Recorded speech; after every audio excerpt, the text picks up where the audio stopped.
Coming up on this week's episode of Theme Park Worldwide The Show, Europa Park have announced the name for the brand new attraction for 2017. We're going to be talking about the future of Disneyland Paris as a 10-year plan has been announced for both parks, and I'm also going to be talking about the improvements made to some of the attractions over at Phantasialand in Germany. I'm Shawn Sanbrooke, this is Theme Park Worldwide The Show, and that means it's time to cue those titles.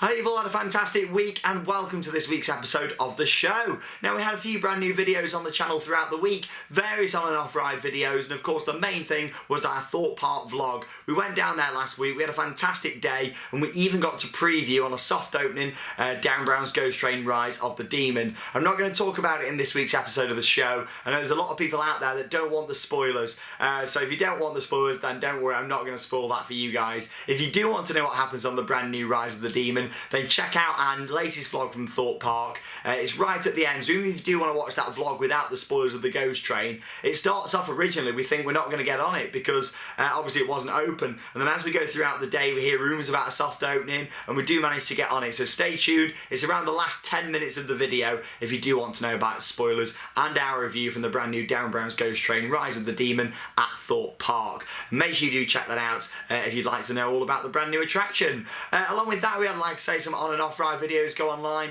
Paint the Night, a brilliant parade over at Disneyland in California. It's been replaced again now as they brought back the Main Street Electrical Parade to retire it later this year, and that's just been extended as well until August, so that's good for anyone going to California this year. But make sure you check out our video from Paint the Night. It's my all-time favourite Disney parade. As you know, I love the Disney parks, so make sure you check out the video. It's well worth a watch here on our channel. We also had a brand new video from the Go Jetters at CBeebies Land at Alton Towers. That went online last night, along with another construction update on Secret Weapon 8. That's just gone online today as well, so make sure you check out them brand new videos. We're going to be bringing videos about Secret Weapon 8 every week on Theme Park Worldwide, and as GCI come in and we start to see the wooden coaster going up itself, we're going to be there literally every few days bringing you up to date with all the latest on the brand new coaster at Alton Towers. So it's going to be a very exciting year and I can't wait to share it with you guys here on the channel.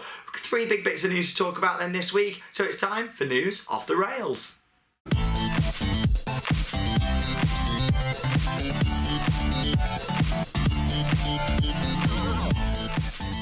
Now, I'm very excited to be returning to Europa Park later this year, and the brand new attraction, which has now been named by the park. There was rumours for a while that it was going to be called this, but they have confirmed it is going to be called Voletarium, and that's the brand new name for the Flying Theatre, which is opening at the park in June. So yes, it's been confirmed as a June opening now, which is good to see. I'm looking forward to visiting. I'm going to be there at the end of July, so it's going to be about a month after it opens when we get on the new attraction. But yeah, very exciting to see that this ride's really starting to come together now. In terms of construction, all the ride systems now in and inside the actual building itself. You've got 2 flying theatres in a massive building just behind the entrance. Literally, you've got the entrance to Europa Park, all the shops down the left-hand side, and then a big show building just behind that. So it's very exciting. It's good to see all this work going on at Europa Park. If you check out their latest video on their YouTube channel, and it is in English as well, it's good how they put it on in so many different languages. I think they put it on in 4 languages this year, which is good. They do a video all about, it's about 10 minutes long.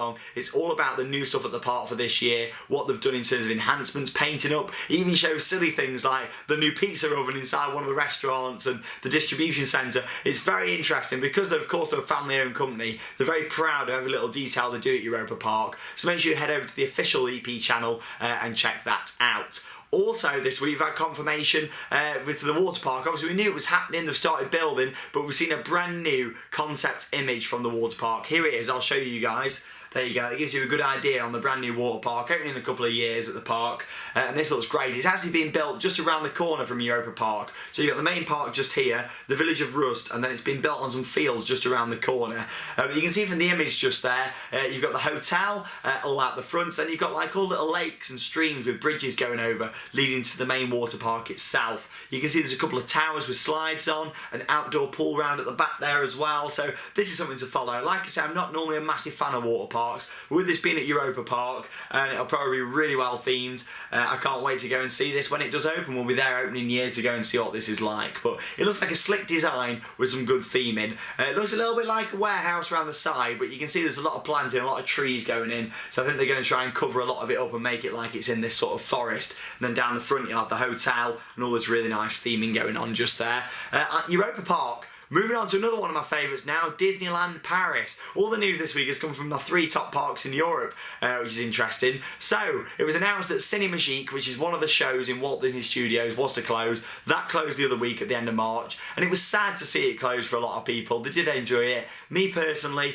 I used to love it, and then as I've been there so many times over the years, over 15 times to Disneyland Paris over the years, blimey, I was not really that sad to see it go, to be honest. There's rumours of a Marvel-style stunt show coming in there for next year that's going to sit empty for this year, which is very interesting. I'm not too sure why. At the end of the day, it's the big anniversary out there, the big 25th anniversary. You'd have thought that I wanted as much of the open as they could do, but obviously this might take more work to do whatever they're going to do there inside that theatre. So interesting stuff. However, this is the main thing. We've now got a 10-year plan sort of confirmed for Disneyland Paris, and a lot of money is going to be spent. £2.1 billion is going to be invested in Disneyland Paris over the next 10 years. That includes major investments in the refurbishment of 2 of the hotels. Hotel New York and the Disneyland Hotel are set to go down for refurbishment across the next few years. Well overdue, especially for New York. Disneyland Hotel, personally, I think it looks beautiful, hence why my Planet Coaster Park inspired by it. But yeah, I don't see why it needs refurbishing, but I suppose the rooms and stuff get tired, and I'm not complaining at refurbishment, it's good to see. As well as that, we've got confirmation of Marvel coming into Walt Disney Studios in the next few years, so that pretty much does say this rumoured stunt show is probably going to happen. Does that mean we're going to see Guardians of the Galaxy take over Tower of Terror? I really hope not, but you never know what's going to happen here. Possible re-theme of the Motors Action Stunt Show, possible re-theme for Rock and Roller Coaster. So yeah, it's very interesting stuff going on at Walt Disney Studios. I do hope this isn't just going to be re-themes. I hope we do get some brand new e-ticket attractions in there. E-tickets as in big rides at the park, brand new, but we'll have to see. So yeah, obviously maintenance is going to carry on as well, refurbishing attractions. They've done all sorts. They've done Star Tours, Big Thunder Mountain, It's a Small World. Of course, Space Mountain Mission 2 is being turned into Hyperspace Mountain for this year. So there's a lot going on at the moment at Disneyland Paris. But yeah, an average annual capex of €210 million is going to be spent over the 10-year period. So it's very exciting. €210 million a year, which is a lot of money to spend on maintenance and new attractions. And yeah, it's very exciting for Disneyland Paris. Finally, I'm going to talk about Phantasialand. I told you it was my 3 top parks. I love all these parks in Europe. I still do think that Europe has got some of the best theme parks in the world. For actual theming and detail, I don't think you can beat the likes of Disneyland Paris, Europa Park and Phantasialand. All of them have got some great theming. Not saying that the others haven't in Europe, but those 3 are really, really special. Especially to me, I love all those 3. But Phantasialand have really gone out of the way, more than any of the parts this year, to make enhancements. So firstly, we've got theming enhancements to River Quest. It was located in the mystery themed area. It was literally River Quest and Mystery Castle, which is the big drop tower, shot tower. So yeah, basically with that, they've now merged it into Klugheim, which was the area that opened, which is home to Taron and Rake, the coaster from Intamin and Vekoma, what you've got in there. And it's a really nice area. You've got the family ride and the big thrill ride, the double launch, and it's absolutely amazing. I can't stress how important it is. You guys get out there to Phantasialand. It is so easy and so cheap to get there from the UK. Flying to Cologne, it's an hour from the airport on public transport. It's about 20 minutes if you just get a taxi. So it's so easy to get out there. No excuses to go out there and go and see it. It is so cheap to go. And if you want any advice, then comment down below. I'm quite happy to comment and let you know how to get there. Or check out our travel and tips video all about how to visit there as well. So yes, theming enhancements to River Quest. The entrance is now inside Klugheim, so it's blended in with that area. And we've got all sorts of new stuff. There's a new boat, which they've put in just outside the station area on the lake, just before you go in to the lifts. The lifts have been themed. The whole top section's got new rock work and new sort of statues and things. That looks great. So also we've got some work going on at Chiapas, a brilliant water ride, one of my favourites in the world. It's got a brand new entrance there, so all rock work around the entrance. If you remember before, it was just a queue time board and a little sign. Now they've put this proper entrance entrance archway in, and that looks great. Phantasialand's another one of them parks that over winter they're really good at putting videos and photos on there for us enthusiasts. So make sure you check out their official YouTube channel to see all the maintenance and things what's been doing over winter. They stripped back the trains for Taron, they've done all sorts in the video, so it's well worth watching. Also, they've announced a brand new theme area, which is currently being built on the former site for Race for Atlantis. It was a simulator ride. I wasn't a massive fan of it at all, but yeah, this is going to be called Europa. I'm not sure if I'm saying that right, but yeah, Europa, a brand new themed area, dark ride, I assume. But the interesting thing for this, it says it's going to be interesting by day and by night. So who knows what it's going to be? I'm assuming it's going to be a dark ride, but who knows? Is it going to be a big indoor themed area? Is it still going to be part of Fantasy? Is that just the name of the ride? There's a lot that we still don't know about this at the moment, but it does seem like it's going to be a themed area from what I can work out from the image just there. So it looks good, and the construction's really progressing there, it seems. They've dug a massive hole on the site, so I'm assuming we're going to see a warehouse go on there and a lot of indoor things maybe. So very interesting to see. It looks like it's got a bit of a steampunk theme going on as well, but comment below, let's speculate. What do you think is going to be the new attraction at Phantasialand? We assume this is going to open for next year. Of course, that's not confirmed yet, but I think it is going to be a 2018 edition, isn't it? Comment below and I'll read some out next week in TPW Showcase.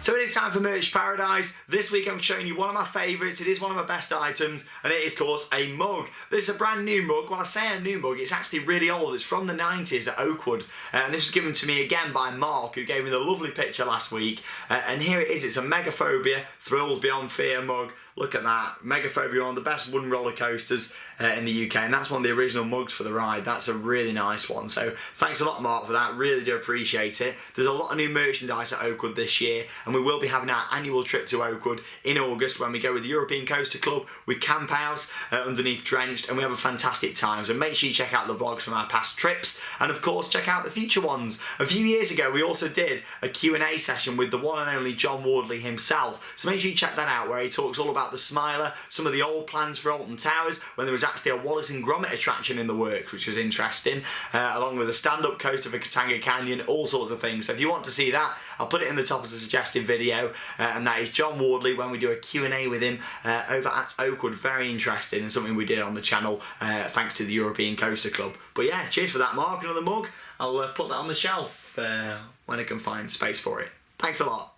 You're like a roller coaster, move and shake me side to side. Yes, then I know, but I make you ride like a roller coaster. It seems that you all absolutely love this section. It is Name That Coaster. It was quite an easy one last week. I did say that it was from one of our POVs on the channel, and it wasn't in Europe. It was, of course, over in the United States of America, and it was in San Diego, to be precise, at Belmont Park, the Giant Dipper, a brilliant wooden roller coaster. I loved riding that at night. Make sure you check out the vlog we did from the park from September 2015. It was a great trip that me, Chris, Lee and John went on. We did so much. We went to Vegas, all to California for the first time, Six Flags Magic Mountain. What a trip. But this wooden roller coaster, one of the most special rides I've ever been on. Riding that at night, such a classic iconic coaster, was great, the Giant Dipper. Anyway, it's time for another one. Remember, these are just for fun. All you need to do is comment down below. I do read all the comments each week on the show, so if I think you're struggling, I will help you out. I didn't need to help you out really last week because a lot of you did tend to get it, but this one is something a little bit different. Now, this is a ride that I have not been on. So I've not been on this ride, but I really want to get on it, and it is not in the UK. So here we go. This is this week's Name That Coaster.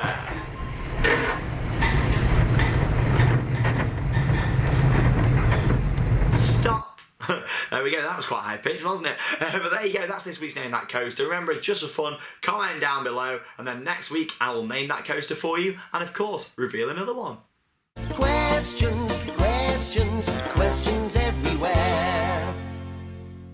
Next up then, it's question time, the part of the show where you guys get to send in your questions to Charlotte, my beautiful girlfriend, and the Theme Park Worldwide admin over on Facebook, and she'll pick out 4 questions for me to read this week, along with the answers. So, question number 1, which has come from Jenny, who has asked, have I ever been sick on a flat ride? If so, which one was it?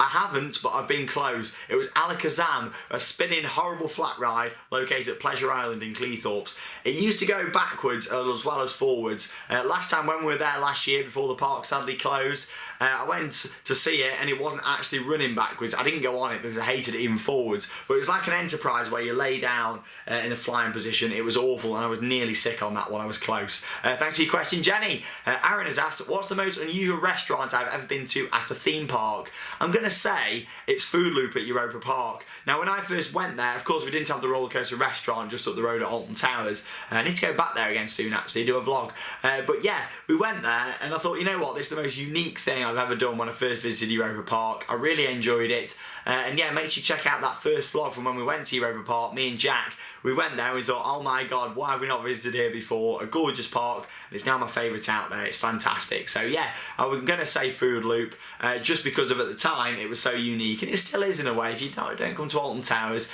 and you know Europa Park, and there's a few other around there in the world, but not many of them. So yeah, I do like that concept.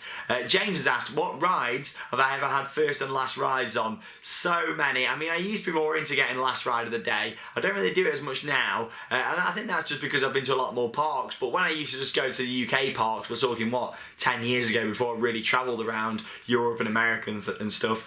But yeah, I used to wait like at the back of Nemesis queue and want to get the last ride. Now I'm not really like that as much. I think as I've gone out there and seen more parks and coasters, I've thought, you know what, do I really need to wait for the last ride of the day? But in terms of first rides, I do like getting on things first. I was on the first ever public train for the Smiler at Alton Towers. Same for the likes of 13 when that opened on its opening day. So yeah, I've done a lot of openings, especially at Alton Towers, and been on the first train. But when it was opening, I tend to run for it. Ferrariland at Portaventura will try and get on the first couple of trains, if not the first one for that, when me and Charlotte are there next week. So yeah, thanks for your question, James. A lot of rides. Finally, we've got Jess. If I could choose one travelling ride to place permanently in the UK, what would it be and where? Ooh, good question, but I know the answer straight off. It is, of course, the wonderful Olympia Looping, also known as the Munich Looping, as it was at Winter Wonderland last year in London. I love that coaster. It's brilliant, and I'd love to have it permanently here in the UK. I know it's not going to happen because it's a travelling ride, but you never know. You can pray for these things. Fingers crossed. Thank you for your questions. Make sure you keep sending them in over on our Facebook page. And like I say, Charlotte will pick 4 out each week. Keep sending the questions in, and I can't wait to share more in next week's episode of the show. It is now time for the final section this week. It's TPW Showcase.